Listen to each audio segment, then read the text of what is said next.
अस्सलाम वालेकुम दोस्तों, पापनगर जी न्यू अपडेट सां गॾु हाज़िर थी चुका आहियूं। इन खां पहिरीं असां चैनल ते न्यू आहे त सब्सक्राइब करे आल ते क्लिक कंदा दोस्तों, त बिना देर हूंदा पंहिंजी अपडेट जे तरफ़। त छा बालाज खान मल्हार खे मराईंदो या मल्हार बालाज खान खे मारींदो या सिकंदर खे बालाज खान मराईंदो, त इहे सभु कोई ॻाल्हियूं हिन नंढड़ी वीडियो में तव्हांखे ॿुधाईंदासीं दोस्तों।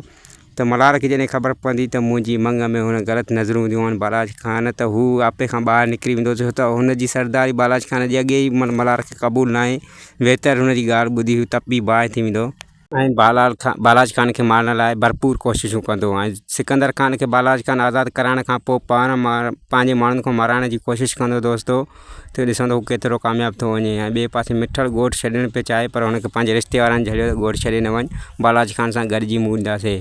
बालाज खान हिकिड़ो एतिरो त ज़ालिम इंसानु आहे जेको पंहिंजे रत जे रिश्तनि त छा, पर कंहिं ते बि रहम अहसासु नथो करे।